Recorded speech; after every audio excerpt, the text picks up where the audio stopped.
Hey guys, it's Rich Boy J here, back with another video, and this is going to be part 12 of Your Questions Answered. If you're unfamiliar with the series, Your Questions Answered is a weekly Q&A series that I do, where you can have your LEGO Star Wars and LEGO Star Wars related questions answered here on this channel. So if you want to see it in the video, go ahead and post it in the comments, and then check back next week to see if it made the cut. Last week, we had some big news drop, literally minutes before I uploaded my Your Questions Answered video, and that is that next fall, we're going to have the return of the Clone Wars animated series. Dave Filoni is going to be finally coming out with the final season to kind of bring in closing to the show, since it wasn't able to happen due to the Disney buyout while the show was going on the last time around. It was kind of annoying because I had a few Clone Wars related questions in that video, yet I couldn't talk about the new show because I didn't know that it was going to happen. Therefore, this week I'm taking a lot of Clone Wars related questions, and hopefully some of my thoughts and opinions can be shown to you guys throughout the video. So let's start on the first question. Forever Lego Studios says, awesome video, I'm planning to bring my Hothmock to Brickworld Chicago 2019. Make sure you guys go and check out Forever Lego Studios' Hothmock. It's looking pretty freaking good. I totally give it a thumbs up, and he has a build series right now. Make sure you guys go check it out. But his question is that, since the Clone Wars is coming back, what sets do I expect to come from it? I feel like this has been a big topic since we've heard that the Clone Wars series is going to come back. We're, of course, wondering, what LEGO sets are we going to get from it? And I have a few ideas that I think would actually be pretty freaking cool. So last time we had any sets that were somewhat around what we traditionally associate with the Clone Wars, for example, in Gunship, ATTE, was back in 2013. It's clearly been a long time since then, so it is an optimal opportunity for LEGO to finally re-release some of those sets. But here's actually something that I think that they ought to do. We haven't gotten a dropship in even longer. In fact, I think the last LEGO dropship came back in 2009. So I think this would actually be a perfect opportunity for them to release a bigger prequel Clone Wars era set. The last really big prequel set that we got was probably the Clone Turbo Tank back a couple years ago, and I think that this is something that's kind of been underrepresented in LEGO for a very long time. We've barely gotten any prequel UCS sets, and we've gotten even fewer prequel, larger sets over $120, $130. So I think that this would be a great opportunity for LEGO to actually go ahead and do a $250 to $300 Republic dropship. I think it can come combined with an ATTE, so they can really go all out on this thing to make it really cool, and also still differentiate it from the older version, since it'll come with an ATTE instead of an ATOT. And the cool thing that they could also do with this is that because there's a dropship, they could also have it be compatible with the most recent Clone Turbo Tank that did come out.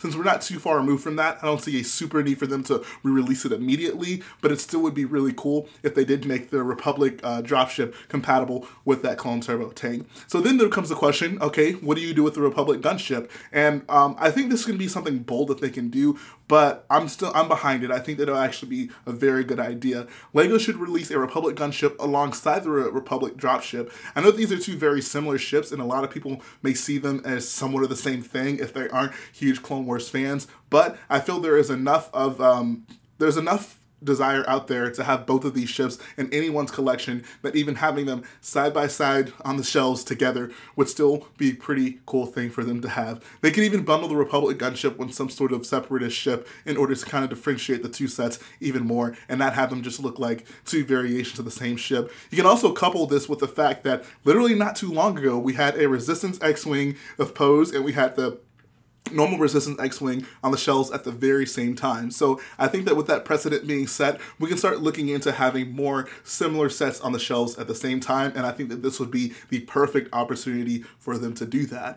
The next thing that really comes to mind is, if they don't want to go the route of the gunship or the dropship, and they want to, even release a UCS set, I think the Venator is one that, regardless of how you feel about the prequels, regardless of how you feel about the Clone Wars, a UCS Venator will sell. It's a big Star Destroyer-esque ship, and I think that anyone would want a big version of this in their collection. With that being said, LEGO, don't hold back. Go full force to the Clone Wars. It's clearly coming back. The Star Wars fandom is extremely excited about it. Let's hone in on this opportunity to give the fans something special, especially with next year being the 20th anniversary of Star Wars. I don't want for them to pull any punches. I think this is the perfect opportunity for them to really go all out when it comes to the Clone Wars new series coming out, and I'm honestly pretty excited about it. The Clone Wars LEGO sets are among some of my favorites. Like, a lot of you know, the Republic gunship is my favorite ship in all of Star Wars, so for LEGO to release any iteration of that, and now come with updated figures and stuff like that, would be a benefit to me. So hopefully that answers your question, Forever LEGO Studios.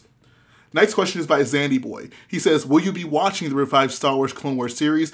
Also, what do you think of the animation style of the show? So I would definitely be watching it. There's no question at all I'm going to be watching the show. But the bigger part of this question that I didn't want to get to is he asked, what do I think about the animation style of the show? And this is something that I actually had somewhat of a problem with whenever the show first premiered. The fact that it was so stylized and looked so different, and especially coming from the point of view of a Lego fan and seeing that difference in the Lego minifigures, that really kind of turned me off of the show. And the fact that Lego is kind of moving past that and now we're getting more movie-styled versions of the figures with those Clone Wars sets, I think that it is a step in the right direction. The biggest problem for me is that when you have figures that look so stylized, not only do they just not look good in their own kind of self-contained universe, but you can't have them in a mock with other types of minifigures and have everything look consistent. So ultimately, I'm against them using the stylized minifigures. And at the beginning of the show, I was not a huge fan of the animation style. As the show kind of progressed and there was more and more money kind of put into it, the production value of it just shot through the roof. And like, it was a beautiful looking show towards the very end. But towards the beginning, I was not a huge fan of it. And I hope that Lego, while they can, you know, take some liberties to make it look somewhat like the show. I just want the Lego sets to look consistent with the other Lego sets from the movies. That's the only thing I care about. So yeah, that's really all I got to say about that question. Thanks, Zandy Boy.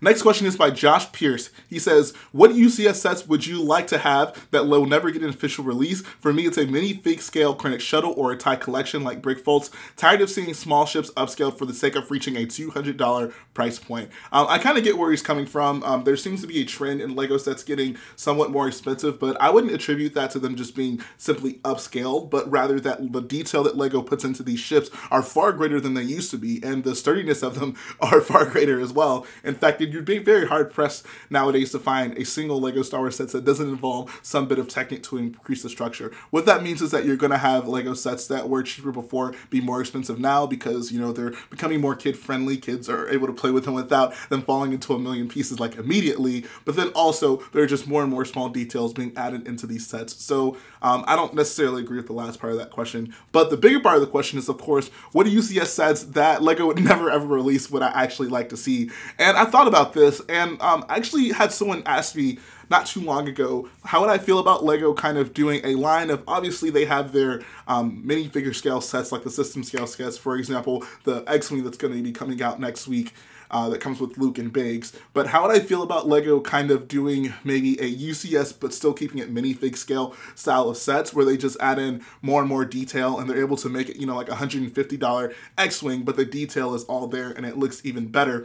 Ultimately, I would kind of side against that. If for no other reason, then I think Lego makes their sets the way they do for a reason.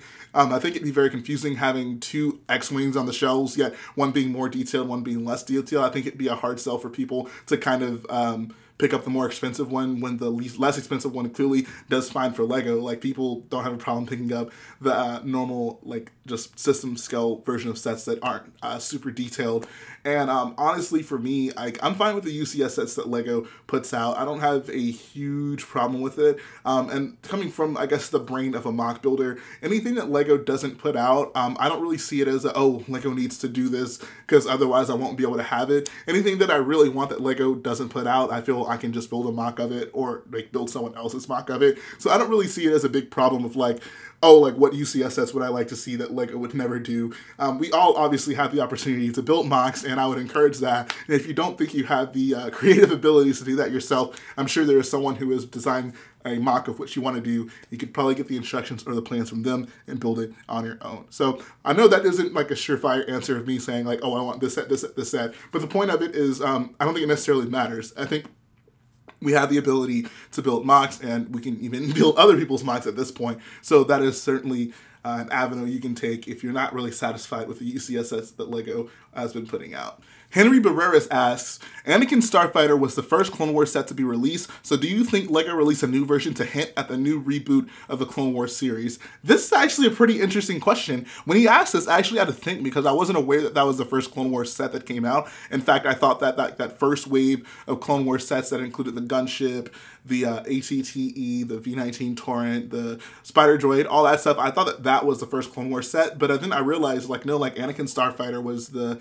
I guess, first Clone Wars Wars set that did came out. So I don't know if this is necessarily a deliberate move by LEGO. I think that they probably would have released this set regardless of the news, but I think that it's just convenient timing. Like, we're kind of having a resurgence of Clone Wars sets, and we're starting off the way that we did back in 2007, 2008. So I think that's actually pretty cool that that set's coming out. I didn't even realize that that had happened. So great eye being able to realize that, Henry. But I don't think that that was a deliberate move by LEGO. I think that they're trying to trickle out one or two Clone Wars sets here and there. Like last year we had the Republic fighter tank. This year it just would have been the Anakin Starfighter. So I wouldn't say that that was like any type of hint that, oh, we were going to get a Clone Wars series. But a good eye. It's definitely something interesting to think about. Next question is by Karsten Stahl. He says, did you save anything from the crate mock? So I've had a lot of people ask me this.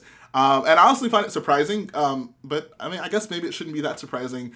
But yeah, like there are plenty of things that I saved from the crate mock. Like obviously my two big walkers, I'm keeping those forever. Honestly surprised by the amount of people who ask me if I'm going to break the ATM6. No, I spent way too much time, way too much, so much money on that thing to just kind of get rid of it at this point.